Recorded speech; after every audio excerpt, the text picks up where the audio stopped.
Good morning. You're watching Atlanta and Company. I'm Christine Pilara. It is so great to be with you. Many of us have questions and concerns when it comes to reproductive health. Well, luckily, right here in Georgia, there's a facility that specializes in helping bring new life into this world.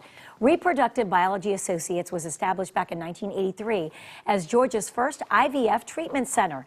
Their list of physicians have a combined 170 years of experience in diagnosing and treating infertility. And joining me this morning is Dr. Scott M. Slayden. Welcome to the show. Thank you, Christine. It's always a pleasure having you, and this is something that is so important, and it seems like we have made such strides with technology and being able to give parents the children that they so want. But take us back for a minute. Talk about your background and talk about that 170 years of experience at your facility. Well, thankfully, it's not 170 years of experience with me. Right. I'm not that old, but you look great. Thank you. So, yeah, the experience that we all have as infertility specialists is, let me just go over the training that we have. Yeah. We go to medical school, of course. We train in obstetrics and gynecology, deliver a lot of babies, and then we do special training in infertility, and then start helping people get children. My own personal history is that I did a long stint of obstetrics, 10 years of that, about 2,200 babies delivered. Wow, congratulations. Yeah, counted every one of them, 452 the first year, so we kept counting. That has served me really well over the years, and it serves all of us well. We know what it means not just to help somebody get pregnant, but we really know about the end of the road story. That's what's critical. We could either help women get pregnant and send them on their way, or we can think back to our training and our experience and remember the outcomes over 9 months of a pregnancy. Sure. That's a goal that we're after, is we want a healthy, happy pregnancy for women. You know, we're going to talk about multiple pregnancy here in a minute, and we need to reflect back on our past. Yeah. So, and talk about that in terms of twins. Yeah. Is this something that people, because I know in the past sometimes when you're doing IVF Exactly. and you're putting in the fertilized embryo or egg, it inevitably sometimes you'd have multiples. Well, you do. But now do you have people actually saying, hey, I'm doing this and I want to? Well, we do. Happen. We do. Really? And let me just tell you where I just came from. So just literally half an hour ago, I was in the embryo transfer room. Maybe the patient's watching right now, and I wish her luck. Okay? Yeah, I really do. And this is a prayer. very interesting situation. The woman is 37. We had some embryo quality issues, which is explaining why she wasn't getting pregnant. So it was going to be transfer 2 embryos or 3. We could go either way. So we took the time. We had a long conversation. We said, look, I can get you a higher pregnancy rate with 3 right now, or we can put in 2. And we ultimately decided to put in 2. And if it didn't work, maybe it's because we put in 2, but at least we didn't give her triplets. Right, exactly. Because there's no rewind button on that. And so patients do ask to have twins. There's many reasons. Twins, I love twins. They're fascinating. They're incredible. It's a 2-for-1 situation that patients look at. Many patients are 40 years old or above. Why not get the family going more so now? Their friends did well with twins. Let's have them. Right. I want them. Very frequent thing that occurs.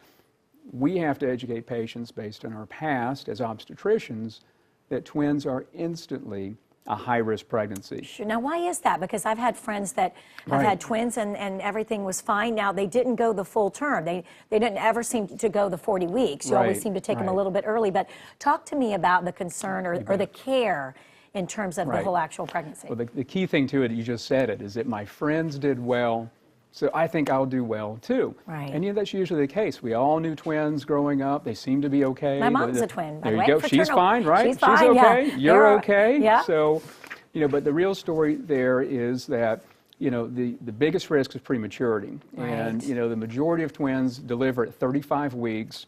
It is 2 weeks premature, and it's, you know, about 5 weeks before the due date. Most do well, okay? Most do fine. But, you know, a certain percentage are very low birth weight, less than 3 pounds, 4 ounces. Those babies are in the intensive care unit. I have at least 5 patients a year who have very disastrous outcomes with twins because they had twins. And it would not have occurred if they didn't have them. But then again, the majority do well. Good. And then, you know, it makes it hard to decide. So it's a challenge. I look at it as an analogy. You drive your car down 285, You go the speed limit, which on 285 is about 80, isn't it? Yeah, So, I think it is. you know, if you have a blowout, be, yeah. you're in trouble. Right. But that is like, you know, carrying twins. Twins is just that little extra element of added risk. Do we Yeah. really want to take it intentionally? If nature gives you twins, you're on for the ride. But do we want to intentionally create twins and intentionally create a high-risk pregnancy as the counseling we provide on the front end? It's a big challenge. Yeah, and you have to make sure that these parents-to-be are really well aware of all that. Right. Well, we want them to be parents badly. We want it to work so well, but we want it to be a good 9-month pregnancy. Sure, absolutely. It's that balance. It's difficult. And do you say, I mean, are pregnancy rates these days always better when you do transfer more embryos? Right. What would you say? It's a great question. The technology has changed in incredible ways. You know, when we go back to 10 years ago, only 1% of pregnancies from IVF were the result of transferring one embryo at a time.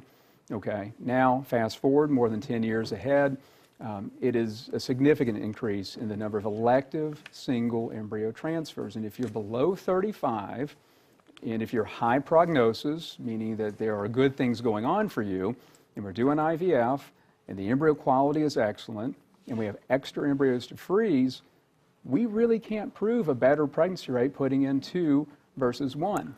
Some studies have shown it to be better, but some have not. But the twin rate is exceptional. And you know, the triplet rate from transferring 2 embryos is about 1 to 3%.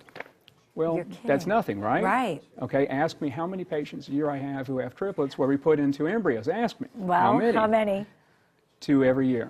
Wow. 1 year, it was 3 women. Oh my That's gosh. a major impact on their life from embryonic splitting.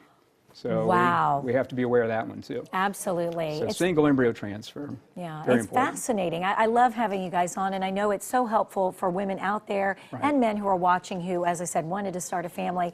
This is the place. They are the experts, they are the pros, and they'll take great, great care of you. Thank you for your time, Thank you as so always. much. I appreciate it. And if you would like more information about Reproductive Biology Associates, pick up the phone, give them a call. It's 404-257-1900, or log on to their website at rba-online.com. And this segment was paid for by Reproductive Biology Associates.